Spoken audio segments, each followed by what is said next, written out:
Welcome back, everyone. It is Sunday, July 14th in the MLB. Our three best bets are on the way. It is Austin, joined by Logan, the final day before the All-Star break. So you won't see any videos from us until, I believe, Fridays when the MLB returns. Certainly we'll be tuned into the Home Run Derby and stuff like that. But that's all we're here today for. We're here to give you out some winners on Sunday. And yesterday, we did just that. We went 2-1. Very solid day. My two picks were Twins money line. They got the job done late. We had Phillies over 2.5 in the first five. Pretty easy. Rockies Mets under 8.5 almost made us rage quit at the day. As if you watched that game, you would know that they had no business going over yesterday. But man, I feel like, Logan, we are cursed on taking full game unders. So I assure you today, there are no full game unders on the card. There's no hits allowed props on the card. 3 winners that we hopefully have cooked up for y'all. So let's just dive into it. As always, we appreciate you guys for tuning in. Like I said, final day before the All-Star break. So things can be a little bit wonky. Don't go too crazy, hammering every single game. You certainly can if you want to, if you're feeling spicy, because you won't have a ton of things to bet on until the MLB returns on Friday. But we certainly will appreciate this time off and hopefully come into Friday with hopefully a 5-1 run. That's what we're going for. Let's bring out those brooms next Friday. But I'm going to dive into my first pick of the day. And we're going to an over. We're going to Fenway Park.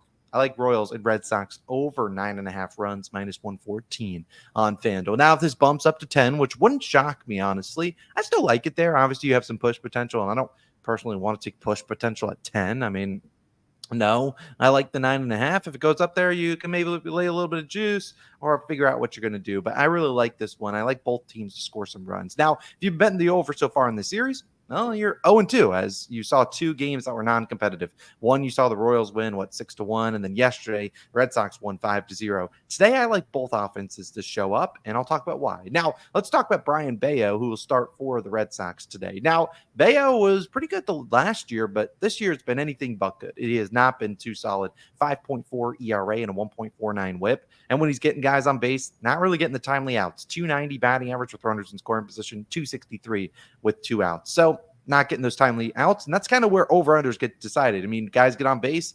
Can you get the timely hits? I think the Royals will have some opportunities today. Now, here's a big stat, though, for you. In July, Royals, lowest K percentage to right-handed pitching. That's important because Bayo's a guy that really not a strikeout pitcher, but the last 2 starts, 7, 11 strikeouts. I mean, he was cooking with the Ks. Still give up like 5 or 6 earned runs in one of those starts. But you look at the Royals, not striking out a ton, and that's important. Over his last 4 starts, look at this number. Bayo is allowing a 464 batting average on balls in play.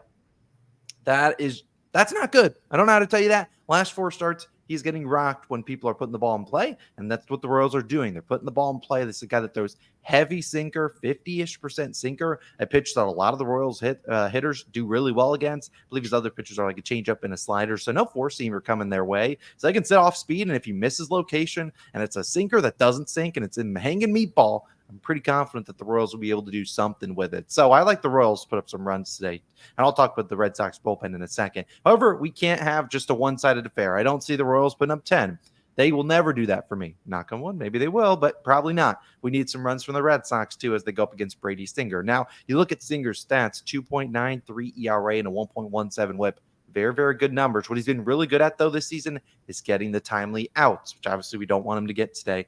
But if you look at his 4.53 expected ERA, some StatCast numbers are saying, hey, look, Singer, you've been really good, but we think some regression's coming. And I think it could come today. Now, if you look at Brady Singer, he has very stark splits, righty versus lefties. We think about reverse splits. That's not him. He has been getting wrecked by lefties this season. Against righties, only allowing a 171 batting average with a 492 OPS. Very good against righties. Against lefties, 280 batting average, 841 OPS. So he's getting rocked by lefties. Great for us because the Red Sox are one of the rare teams that kind of rotate their lineup depending on what type of pitcher they're facing. And they have the potential to stack 7 lefties in here. And I wouldn't be shocked if they have 7 in there. So Brady Singer, a guy really struggling against lefties, probably sees a ton of them today. And I think that the Red Sox will get plenty of base runners, and I think they'll be able to get their opportunities on Singer. And then when Singer and Bayo come out, we have to look at the bullpens. 2 units that really haven't done much over the first 2 games of the series because the games haven't been too competitive. They're in July, though. You look at the Red Sox, 8th highest bullpen ERA. Royals are 12th. There's a reason the Royals just went out there and got Hunter Harvey and gave up a hefty load for him from the Nationals. I think we see runs early in this game against Bayo and Singer. I also think we see runs late in this game on those 2 bullpens. Give me the over in Fenway Park. Bring out the juice balls for the final day before the All-Star break. I really like this over 9.5 runs. But Logan, you got to pick for the people. Where are you going? Yeah, honestly, I almost ran back my Mets and Rockies under because you know what? I'm just a day early. If you ran back my card from Friday yesterday, you would have went 2-0. It's hilarious how baseball works like that. But, if there's only like 5 runs scored in that Mets game, you know exactly why. But my favorite pick today is actually a run line. It's a run line of a team we made a lot of money with. It's going to be the Cincinnati Reds -1.5, plus 115 odds on FanDuel is your best value for the Reds in this one.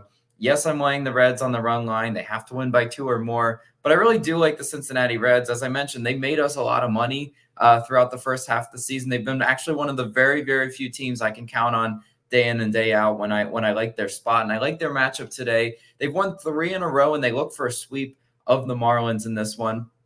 Look, this is the last day before the All-Star break. I cannot imagine from a human perspective that the Marlins' motivation is at an all-time high. This is a bad team. This is a team that's probably going to be sellers at the deadline. I mean, I wouldn't be surprised if they ship a lot of their guys out. They're just a bad team. I mean, they play bad baseball day in and day out, and here they are with the break looming. I mean, are they just going to come out and give it max effort? I don't really see it, but the Reds, I do know, should give us effort, and that starts with Nick Lodolo. Nick Lodolo starts for the Reds, 3.3 ERA and a 1.1 WHIP. I like backing Nick Lodolo. He's a pretty solid pitcher. He's like a 3 ERA guy consistently. Lodolo has been great for us this season. He knows how to go out and get those starts of like 3 earned runs or less. That's the type of pitcher he is. He's going to be the pitcher to keep us in the games. He's yet to really have the 5-6 earned run type blow up game. Knock on wood, do not have that happen today for us, Lodolo. But if you look at who Lodolo is tough on, he's actually really tough on righties as a lefty. So he's kind of got the reverse splits a little bit, but he's good to both sides of the plate. But he's actually crushing right-handed batters, only allowing a .213 batting average to righties, which is big. I mean, the Marlins are going to have several right-handed bats in that lineup. And I like Lodolo's style of pitching. He pitches them right inside, gets them jammed a lot. I love that. He is a tough pitcher to face. He makes the batters very uncomfortable at the plate. And with runners in scoring position, he's only allowing a .218 batting average. So he's been pretty solid even with those guys looming on base. On the season, the Marlins are only hitting .226 against lefties. This has not been a great lefty team over the course of the season so far.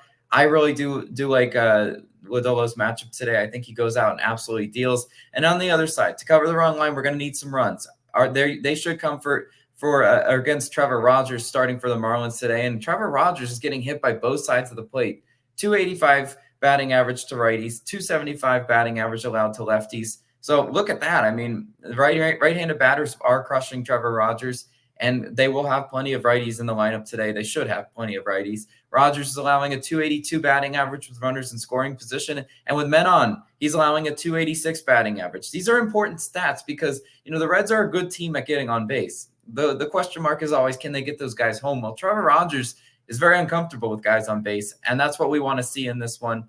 I really pitching out of the stretch, he's not been great this year. There will be men on also. I'm pretty confident because Rogers walks several batters. He has complete, command control issues all throughout the season. 2, 3, and 4 walks in his last 3 starts. I mean, you're walking 4 guys. You just, your pitch arsenal, your whatever, it's just not working. And obviously that's what we've been seeing from Trevor Rogers. Reds hitting .244 against lefties this season. Pretty solid, about middle of the pack numbers there.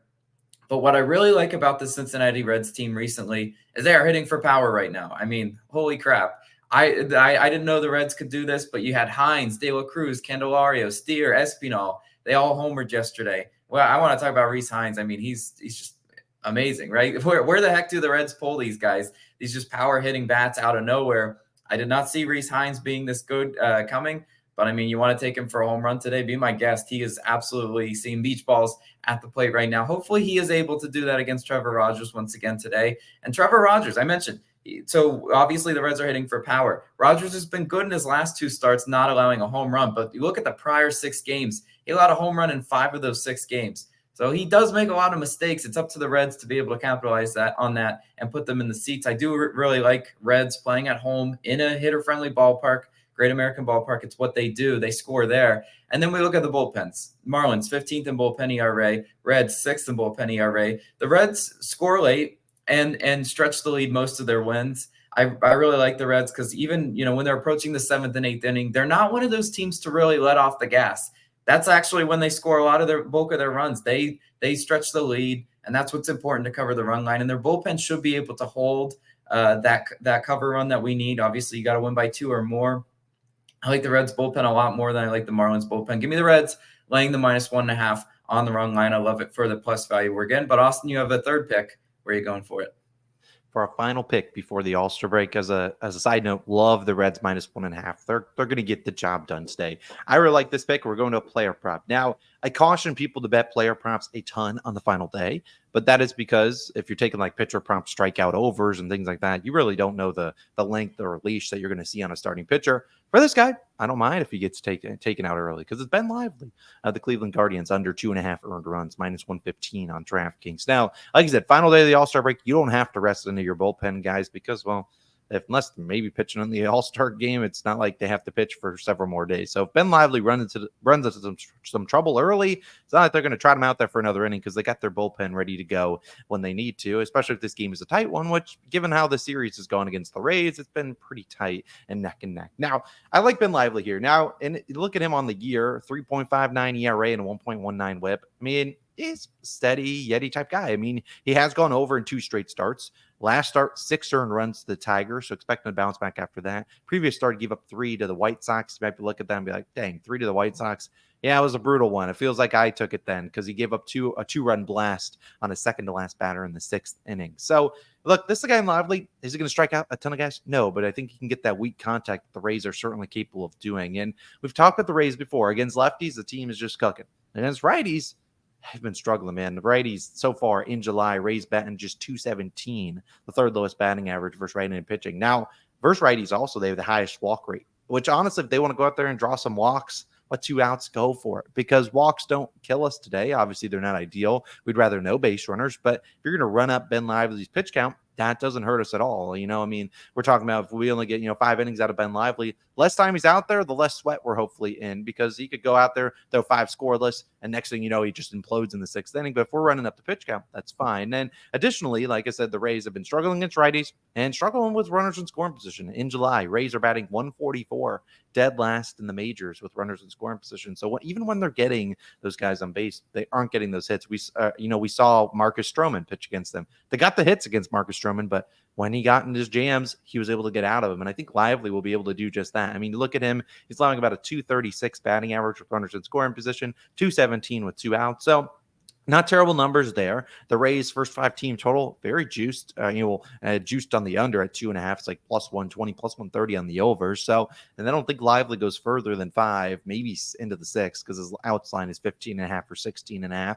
And additionally, like I said, the Rays struggling against righties. Last 17 right-handed starters to face the Rays, only 2 of them went over this line. So I think this is the play that I'm just going to run back. I consider taking it with Carrasco. I probably wouldn't have backed Gavin Williams because I don't really love him. I mean, both those 2 guys I don't love, honestly. But a guy like Ben Lively, he's pitched decently this season. He's also worth noting if you want a narrative.